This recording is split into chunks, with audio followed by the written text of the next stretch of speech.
देखिए बेटा, मेरी आवाज आ रही है ना आपको? हाथ हाथ खड़े कर दें आप। हाँ ठीक है, ठीक ठीक ठीक। देखिए बेटा, आज हम स्टार्ट करेंगे डिटर्मिनेंट्स। आपने 11th में डिटर्मिनेंट्स पढ़ा होगा, लेकिन बहुत हल्के में पढ़ा होगा, एक सब्जेक्टिव स्टाइल में पढ़ा होगा। हम उस वहीं से स्टार्ट करके थोड़ा सा एडवांस डिटर्मिनेंट्स और डिटर्मिनेंट्स को और भी ट्रिक से हम किस तरह से आसानी से सॉल्व कर सकते हैं उसके बारे में हम डिस्कस करेंगे। ठीक है, तो सबसे पहले हम रिकेप करते हैं डिटर्मिनेंट्स। डिटर्मिनेंट्स क्या होता है? डिटर्मिनेंट्स हमेशा, इसका सिंबल आपको मालूम है, ये होता है। ठीक है, आ रहा है समझ में आपको? और ये हमेशा स्क्वायर फॉर्म में होता है। किस फॉर्म में होता है बेटा? ये हमेशा स्क्वायर फॉर्म में होता है, मतलब 2/2 के फॉर्म में होता है, जिसको हम यहाँ पे 2/2 लिखते हैं, जिसको हम ऑर्डर कहते हैं। ऑर्डर हमेशा स्क्वायर फॉर्म में होता है, 2/2 का होता है, 3/3 का होता है, 4/4 का होता है। लेकिन मैक्सिमम हमारे पास जो क्वेश्चन आते हैं वो 3/3 के ही होते हैं डिटर्मिनेंट्स में, है ना? तो डिटर्मिनेंट्स को सॉल्व करने का तरीका, अगर 2/2 का है तो A11, A12, A21, A22, तो आप सभी को मालूम है कि ऐसे क्रॉस मल्टीप्लाई करेंगे A1, A2, A1, A11, A22 minus A12, A21, ये सॉल्व कर लिया आपने। ये डिटर्मिनेंट्स का तरीका होता है। ठीक है, तो यहां तो आपको कोई तकलीफ नहीं आती है। 2/2 में सभी बच्चों को मालूम है क्रॉस मल्टीप्लीकेशन कुछ हद तक अपन ने लोअर क्लास में भी इस तरह से करा है आपने। 3/3 में जनरली क्या होता है? A11, A12, A13, A21, A22, A23, A31, A32, A33। बेटा याद रखें, ये जो आगे वाला जो है आपके पास, ये हमेशा रो को इंडिकेट करता है। और जैसे ये 1, 1, 1 मीन्स क्या है? आगे क्या है? First row. ऐसे 2, 2, 2 ये सेकंड रो, और ये 3, 3, 3 क्या है? Third row. ऐसे कॉलम की बात करते हैं तो ये पीछे वाला कॉलम को इंडिकेट करता है। 1, 1, 1, 2, 2, 2 और 3, 3, 3। क्लियर है? ये पोजीशन शो करता है A11 में, मतलब फर्स्ट रो के फर्स्ट कॉलम का एलिमेंट्स हूं। ये मैं फर्स्ट रो के सेकंड कॉलम का एलिमेंट्स हूं, मैं फर्स्ट रो के थर्ड कॉलम का एलिमेंट्स हूं, मैं सेकंड रो के फर्स्ट कॉलम का एलिमेंट्स हूं, मैं सेकंड रो के सेकंड कॉलम का एलिमेंट्स हूं, मैं सेकंड रो के थर्ड कॉलम का एलिमेंट्स हूं, मैं थर्ड रो के फर्स्ट कॉलम का एलिमेंट्स हूं। इस तरह से आप लोग देखेंगे। अब इसको सॉल्व करने का तरीका जो होता है बेटा, ये क्या होता है? ये देखें, ये जो A11 है, A11 लिखा आपने, ठीक है, और फिर A कोफैक्टर ऑफ A11, इसको C11 कहते हैं। कोफैक्टर ऑफ A11 मतलब C11 प्लस A12 और कोफैक्टर ऑफ 12 मतलब क्या हो गया? 12 का कोफैक्टर क्या हो गया बेटा? C12 अगर मैंने दिया, प्लस 813 और इसका कोफैक्टर C13 लिया हमने। अब बेटा आप हाँ देखें, अब आपके दिमाग में, जैसे हमने कहा था कि एक बच्चे के दिमाग में गया कि ये कोफैक्टर किस चिड़िया का नाम है, कोफैक्टर क्या होता है, माइनर क्या होता है ना? तो अब मेरी बात को सुनिए। सबसे पहले मैं बताता हूं आपको A11 का माइनर क्या है। Minor of A11, minor of A11, minor of A11 क्या होता है बेटा? माइनर ऑफ A11 जिसका आप माइनर निकाल रहे हैं, वहां दिख रहे हैं। माइनर ऑफ A11 मतलब माइनर ऑफ A11 क्या होता है? A11 की रो और कॉलम को छुपा के जो डिटर्मिनेंट्स बनता है उसको सॉल्व कर लीजिएगा। जैसे मैंने A11 का है तो ये A11 की रो, क्योंकि ये वाली रो आ रही है और ये कॉलम आ रहा है, उसको छुपा लीजिए। छुपा लिया आपने? जिसमें A11 आ रहा है उस रो और उस कॉलम को छुपा लीजिए। अब बनी कौन सी डिटर्मिनेंट बेटा? 2/2 की बनी। अरे बना है आपको? हाँ, ये क्या लिखा है? Minor of A11। अब डिटर्मिनेंट कैसी बनी उसको छुपाने के बाद में? A22, A23, A32 और A33 ऐसा बना। ध्यान से देखें, माइनर ऑफ A11 जिस इस रो में है, इस कॉलम में, उसको छुपा के जो डिटर्मिनेंट बनी, इसको क्या बोलते हैं बेटा? A11 का क्या बोलते हैं बेटा? Minor of A11। और इसका अगर आंसर निकालना हो तो आप कैसे निकालेंगे बेटा? ये देखें आप, A22, A23, A33 minus A32 into A23। अरे इधर उधर भी कर देंगे तो कोई परेशानी नहीं, इसको सॉल्व कर लिया। ये क्या निकला बेटा? Minor of A11। क्लियर है? अब किसी से मैंने बोला माइनर ऑफ A12, तो वो क्या बोलेगा बेटा बच्चा? माइनर ऑफ A12 मतलब क्या हो गया बेटा? ये इस रो के अंदर है हमारा एलिमेंट्स, इस रो को छुपाया, ये छुपा लिया बेटा आपने। अब डिटर्मिनेंट कौन कौन सी बनी है, जल्दी बोलो? A21, A22, A31, A32, A33। अरे आया समझ में? क्या बनी? A21, A23, A31 और जल्दी बोलिए, A33। फिर से देखेंगे आप लोग, माइनर ऑफ जल्दी बोलो, A12 ये छुपा लिया, ये आया, वो लिख दिया मैंने। ठीक है, इसको सॉल्व कर लिया आप लोगों ने। ठीक है, A21, A33 minus A31, A23। ऐसे आप सबके माइनर निकाल लेंगे बेटा? अरे सबके माइनर निकाल लेंगे? कोई देखें, अब मैं आपसे पूछता हूं, माइनर ऑफ A22 क्या छुपाओगे आप? ये किस रो में आ रहा है? इस रो में आ रहा है। किस कॉलम में आ रहा है? इस कॉलम में। मतलब ऐसा छुपा लेंगे आप लोग? छुपा लेंगे? अरे आ रहा है समझ में? ये कितना एलिमेंट लिखेंगे? A11, A13, A31 और A33। इस तरह से इसको तो आप क्या बोलते हैं बेटा? माइनर। क्लियर है? माइनर। अब ये तो 3/3 का था माइनर। अब मैंने कहा आपसे कि ये A11 का माइनर क्या होगा? A11 का माइनर क्या होगा? तो जल्दी से उसको और कॉलम को छुपा लो। क्या आया A11 का माइनर? A22। कोई बोलेगा A12 का माइनर क्या होगा? A21। A21 का माइनर क्या होगा? A12।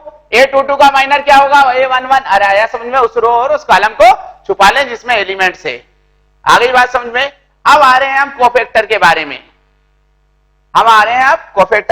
में। तो कोफैक्टर, मैंने कहा कोफैक्टर जो होता है, cofactor equal to -1 row plus column into minor. ये आ रहा है आपको समझ में? ये देखें, कोफैक्टर और माइनर में रिलेशन देख लीजिए आप लोग। Cofactor equal to -1 row plus column into minor. कोई परेशानी किसी को? अब मैं आपसे पूछता हूं, ये रो प्लस कॉलम क्या है? जैसे मैंने कहा आपसे, इसमें रो कितना है बेटा? ये कौन सी रो है? फर्स्ट रो और फर्स्ट कॉलम। ये क्या है? फर्स्ट रो और सेकंड कॉलम। ये क्या है? फर्स्ट रो और थर्ड कॉलम। ये क्या है? सेकंड रो और first column. Second row, second column, second row, third column, third row, first column, third row, second column, third row, third column. ठीक है बेटा? क्लियर है? अब मैंने आपसे ये बोला बेटा कि ये बताइए कि 3/3 की डिटर्मिनेंट्स में कितने माइनर और कोफैक्टर इक्वल होंगे? In 3/3 determinants how many cofactors and minors are equal? बताइए। देखें बेटा, यहां पर ये कोफैक्टर इक्वल टू -1। जैसे मैंने आपसे कहा कि कोफैक्टर ऑफ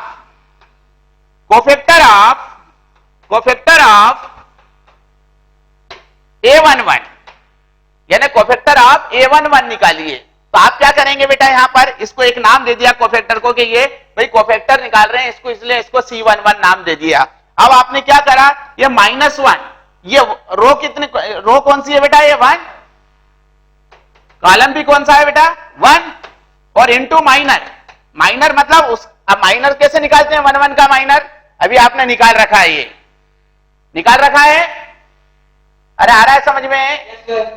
तो ये क्या हो गया माइनर, माइनर क्या हो गया जल्दी बोलो, ये डिटर्मिनेंट का फॉर्म ले लिया अपन ने, A22 A23 और A कितना हो गया जल्दी बोलो, A32 और A33 आ रहा है?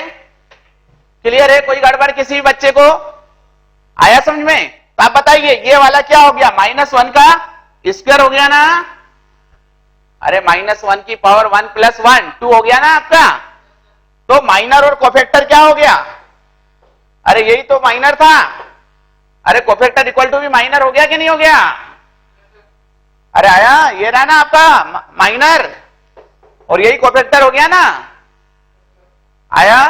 तो यहां पर क्या होगा बेटा, जहां माइनस, फिर से ध्यान से सुनेंगे, जहां माइनस की पावर रो प्लस कॉलम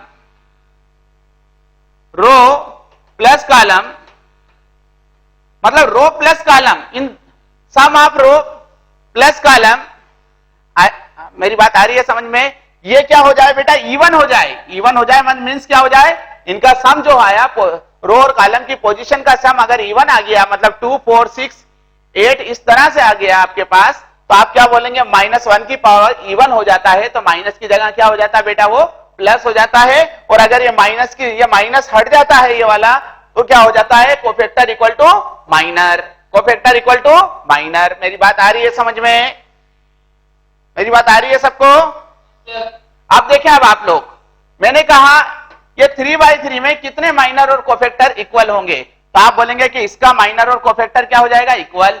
ये 1 और 3 कितना हो गया बेटा, 4, मतलब यहां माइनर और कोफैक्टर क्या हो जाएगा बेटा, इक्वल।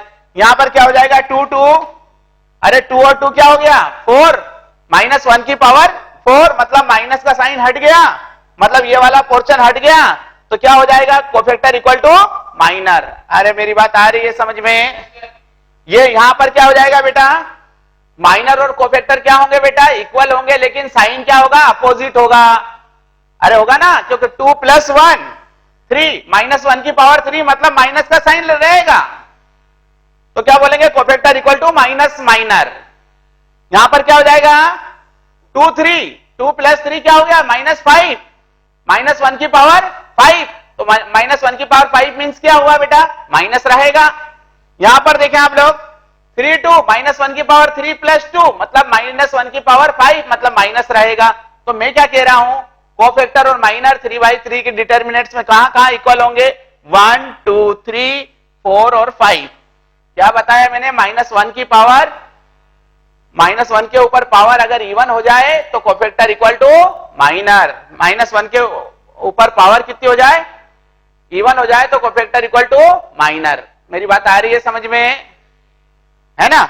और जहां -1 के ऊपर पावर ओड हो जाए तो वो क्या हो जाएगा, cofactor equal to minus minor. तभी तो आप लोग डिटर्मिनेंट्स में जब क्वेश्चन करते थे बेटा, तो यहां से स्टार्ट करते थे, तो क्या बोलते थे, प्लस बोलते थे। यहां से स्टार्ट कर, इसको लेते हैं तो माइनस, ये प्लस, ये माइनस, ये प्लस, ये माइनस, ये प्लस, ये माइनस और ये प्लस। आ रहा है समझ में? मेरी बात आ रही है समझ में सभी को? हाँ, देखें अब कंपटीशन में कैसा क्वेश्चन आया एक बार, ये 3/3 के डिटर्मिनेंट से इसमें कितने माइनर और कोफैक्टर इक्वल होंगे, कितने माइनर और कोफैक्टर इक्वल होंगे। अरे भाई जहां -1 की पावर इवन हो जाएगी, वो माइनर और कोफैक्टर क्या हो जाएगा, ये हट जाएगा आपके पास माइनस, ये -1 की पावर रो प्लस कॉलम अगर इवन हो जाए तो ये -1 की जगह क्या हो जाएगा, +1 मतलब इंटू कर देंगे 1 का, किसी से भी तो कोई फर्क नहीं पड़ेगा, ये कोफैक्टर इक्वल टू माइनर हो जाएगा। क्लियर है? अरे आ रहा है समझ में? अरे आ रहा है समझ में? तो देखिए अब आप यहां पर क्या हो जाएगा, 1 2 3 4 और 5, ये 5 ऐसा और ऐसा, यहां पर माइनर और कोफैक्टर क्या हो जाएंगे बेटा, इक्वल। और कितने, फिर एक और बार ऐसे पूछ लिया कि 3/3 के डिटर्मिनेंट से उसमें कितने माइनर और कोफैक्टर में डिफरेंस आएगा, तो आप क्या बोलेंगे बेटा, कि बहुत सारे minor cofactor equal to minus minor आएंगे। अरे आया? या फिर ऐसा घुमा के पूछ लिया कि बताइए कोफैक्टर और माइनर का रेशो क्या आएगा, क्या बोला? कोफैक्टर और माइनर का ratio of minor and cofactor, ratio of minor and cofactor. मैं अगर यहां से चलता हूं आपके लिए कि भाई यहां पे लिख देता हूं cofactor, cofactor upon minor equal to क्या हो गया? -1 i प्लस जे। अरे आया समझ में? तो ये क्या आएगा बेटा? माइनर, अरे i प्लस जे, अगर दोनों का सम इवन आ जाएगा तो ये 1 आएगा, दोनों का सम ओड आ जाएगा तो क्या आएगा? -1 आएगा। तो क्या बोलेंगे? Ratio of cofactor and minor either 1 or -1। अरे भाई दोनों का रेशियो क्या आएगा? या तो 1 आएगा या -1 आएगा। क्लियर है आपको? अब इसको सॉल्व करने का तरीका आपको मालूम ही है। ये कोफैक्टर C11 लिख दिया है, अगर मैं इसको बदल के मैं माइनर में लिखना चाहता तो मैं यहां पे क्या लिख सकता था बेटा? जल्दी बोलो, इसको कैसे लिख सकता था मैं? यहां पर माइनर में लिखना चाहता तो मैं कैसे लिख सकता था बेटा? A11 माइनर M11, क्योंकि यहां तो कोई फर्क नहीं पड़ता, माइनर और कोफैक्टर इक्वल। यहां क्या हो जाता है? 1 और 2 कितना हो गया? 3। अरे आ गया 3, तो कोफैक्टर इक्वल टू क्या हो गया? -1 की पावर 3, मतलब यहां आ जाएगा माइनस। तो ऐसे भी लिख सकते हैं A12 M12, फिर वापस यहां प्लस A13 और M13। अरे आ रहा है समझ में? 13 M का मतलब होता है माइनर, C मतलब मैं कोफैक्टर को इंडिकेट कर रहा हूं। या तो ऐसा कर लें या ऐसा कर लें। क्लियर है? अब देखें आप लोग, क्लियर है? अब देखें, इसको सॉल्व करना सबको आता है। 3 2 1 4 1 5 8 6 7। अब देखें, अब आप लोग इसको किसी को भी टारगेट बना के आप सॉल्व कर सकते हैं। आप चाहते हैं कि भाई मैं इस रो को टारगेट बनाता हूं, तो क्या बोला आपने? 3 को छुपा लीजिए, क्या हो गया? जल्दी बोले।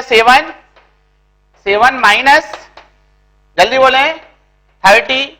सेकंड में क्या साइन लगेगा बेटा? माइनस का। ये कितना हो गया बेटा? 2। फिर इसको छुपा लीजिए, ये कितना हो गया बेटा? 4 इंटू कितना हो गया? जल्दी बोलो। 28 माइनस 40 प्लस 1, ये 1 को छुपाया जिस रो में आ रहा है, ये रो और कॉलम में, ये क्या हो गया बेटा? 24 माइनस 8, ये आ गया आपके पास। क्लियर है? ऐसा कोई जरूरी नहीं है कि फर्स्ट रो को ही लें, वो भी ऐसे कॉलम को भी ले सकते हैं। इसकी कैलकुलेशन एक बार फिर से देख लीजिए। 3 को छुपाया आपने, ये 7 और ये 30, फिर सेकंड के आगे माइनस लगाया क्योंकि इसकी पोजीशन क्या है बेटा? A12, 1 और 2 3 हो गया और -1 की पावर 3 मतलब माइनस का साइन लगेगा। इसको छुपा लिया आपने, ये कितना हो गया? 28 माइनस 40। फिर क्या किया? इसके लिए लिया 1 और इसको लिया आपने 24 माइनस 8। इसकी कैलकुलेशन या फिर ऐसे करना चाहता कोई बच्चा कि मैं इस कॉलम को सिलेक्ट करूंगा, तो वो ऐसे भी कर सकता था। क्या कर सकता था बेटा? 3 पहला तो सेम आएगा बेटा, 7 माइनस 28, और इसको टारगेट बना सकता था। -4, ये इसको छुपाया आपने, ये कितना हो गया बेटा? 14 माइनस 6, और फिर प्लस आया 8, और इसको छुपा सकता था वो, ये लो, ये कितना हो गया? 10 माइनस 1। बेटा इसका टोटल और इसका टोटल इक्वल आएगा, किसी को भी सॉल्व कर सकते हो। यहां आपकी सुविधा के हिसाब से है, आप जिसमें कंफर्ट महसूस करते हो अपने आप को, वो वाली चीज, वो वाला रो या कॉलम को उठा लीजिए। एक ने बोला कि सर मैं इसको इससे स्टार्ट करूं, तो आप कर दीजिए। शुरू में क्या आएगा बेटा? -4 की रो कॉलम को हटा लीजिए, ये कितना हो गया? 14 माइनस 6, फिर क्या आ जाएगा? +1, और ये क्या हो गया बेटा? 21 माइनस 8, फिर क्या आ गया? जल्दी बोले। +5, क्या होगा? -5, और फिर इसको छुपा लीजिए आप लोग, ये कितना हो गया? 18 माइनस 16। ये ऐसे बना लीजिए आप लोग। किसी भी रो या किसी भी कॉलम को टारगेट बना के हम क्वेश्चन को सॉल्व कर सकते हैं। आ गई बात समझ में? कोई गड़बड़ नहीं है किसी को भी? कोई गड़बड़ नहीं है। Properties of triangle, properties of determinants. मेरी आवाज आ रही है आपको? हाथ खड़े कर दें आप लोग, आवाज आ रही है तो ठीक है। हाँ, properties of determinants. If to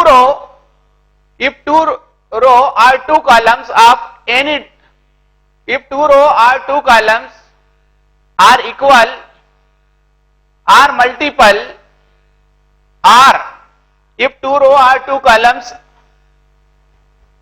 if two row or two columns are equal or multiple, then value of a determinant will be 0, then value of determinant will be 0। Clear है? क्लियर है? अब आप बोलेंगे कि कैसे?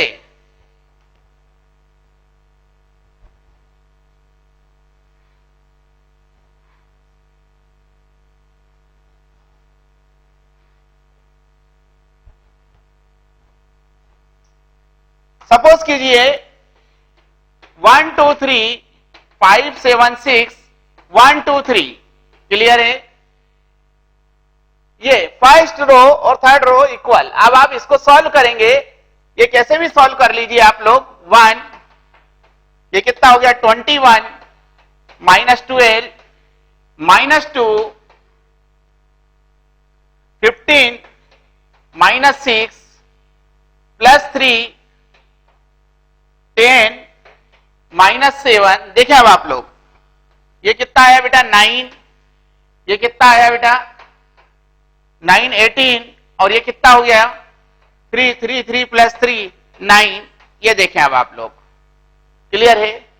0 आया। ऐसे ही आप चाहें तो कितने भी फर्स्ट कॉलम और सेकंड कॉलम को इक्वल करके देख लीजिए, फर्स्ट और सेकंड रो को, सेकंड और थर्ड कॉलम को, ये आपका हमेशा ही क्या आएगा बेटा 0 आएगा। अब ध्यान से सुने, सेकंड प्रॉपर्टी में बोल रहा हूं, if all elements of any row और any columns are equal, are if all elements of any row or any columns are 0, then value of a determinant will be 0। if all elements of any row or any columns are 0, then value of a determinant will be 0। Clear है? अब आप कुछ भी ले लीजिए आप चाहें तो इस प्रॉपर्टी को प्रूव करने के लिए। 0 0 0 5 8 6 7 9 4। देखें अब आप इसको जब टारगेट बनाऊंगा मैं, तो ये 0 कुछ भी हो अंदर इंटू, लास्ट में इंटू तो 0 से ही करना पड़ेगा, फिर ये 0, फिर देखें ये 0, और ये कोई भी ले लीजिए आप लोग, कहीं भी आप लोग देखें। Third, if we interchange two row और two columns, if we interchange two row और two column, then value of a determinant will be same but sign will be opposite। the value of a determinant will be same but sign will be opposite। मतलब अगर पहले original determinants में अगर आपका plus में आ रहा है, तो बाद में अगर हम फर्स्ट सेकंड रो को आपस में चेंज करें या फर्स्ट कॉलम और सेकंड कॉलम को चेंज करें, या सेकंड कॉलम थर्ड कॉलम को चेंज करें, या सेकंड रो और थर्ड रो को चेंज करें, तो क्या होगा बेटा, जो आंसर होगा वही आएगा, लेकिन आपके से प्लस आया था पहले तो अब माइनस आएगा, माइनस आया था तो अब प्लस आएगा।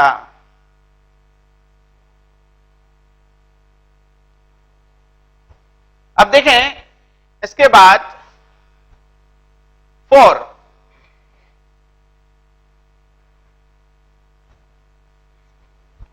Property, if we interchange all row into column or all column into row, then value of a determinant will not be changed। क्या कहा बेटा? if we interchange all row into column or all column into row, then value of a determinant will not be changed। ऐसे कर लीजिए।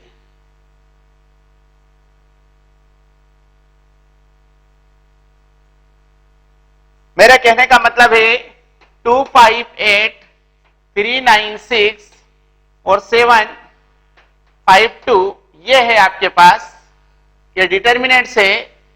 इसका answer और इसका answer equal आएगा।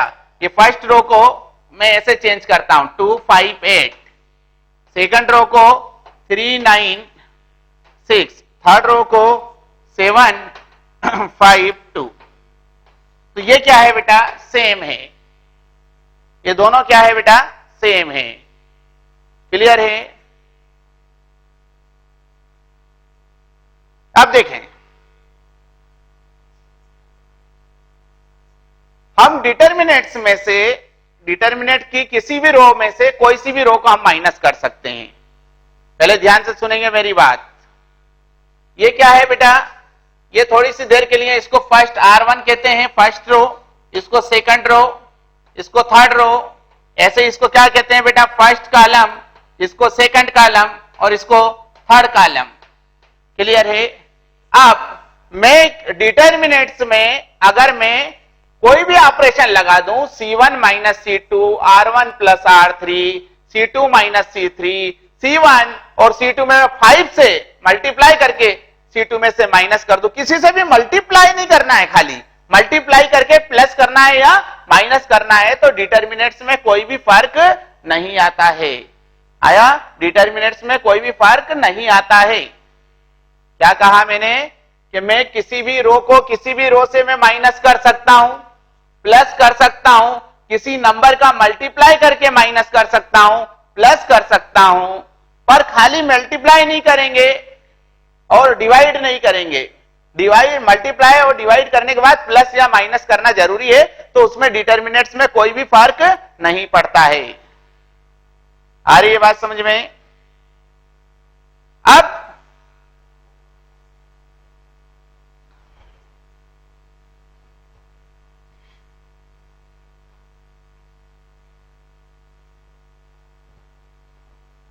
ये ऑपरेशन क्यों लगाए, ये ऑपरेशन क्यों लगाए?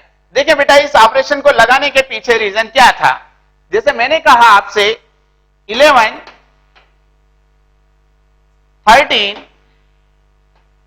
24 40 31 82, मैंने कहा यहां लिख दिया 34 और यहां लिख दिया मैंने 64 और यहां लिख दिया मैंने ये डिटर्मिनेंट्स को सॉल्व कर लीजिए।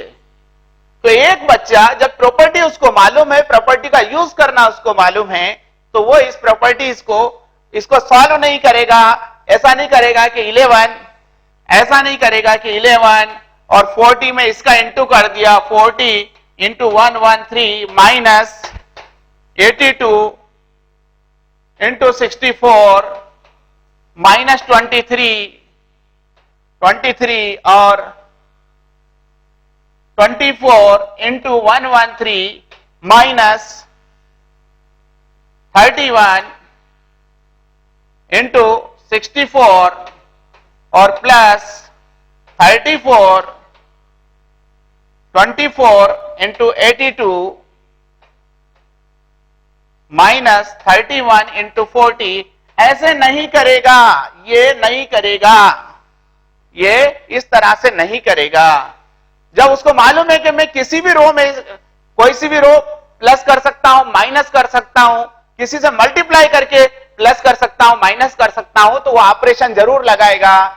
वो कहेगा कि देखिए सर, ये है आपके पास कॉलम, ये कौन सा कॉलम है, सेकंड, और ये है थर्ड कॉलम।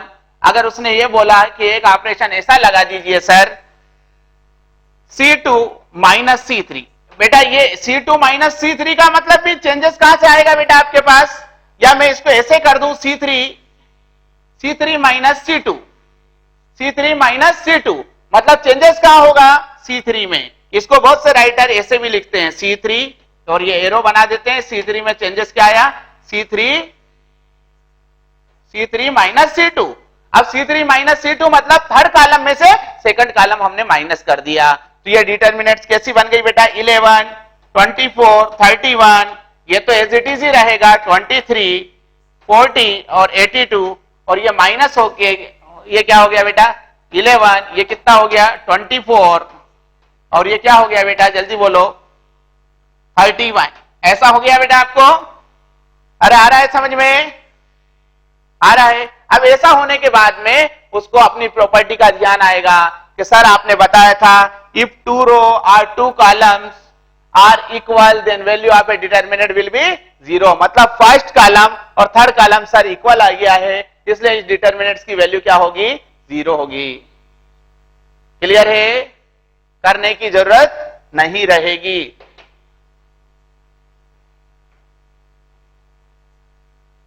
बढ़े बेटा आगे, कोई प्रॉब्लम किसी को? अब देखिए, अब आप लोग इसके कारण से, प्रॉपर्टीज के कारण से आप बड़ी से बड़ी कैलकुलेशन को बड़ी आसानी से सॉल्व कर सकते हैं।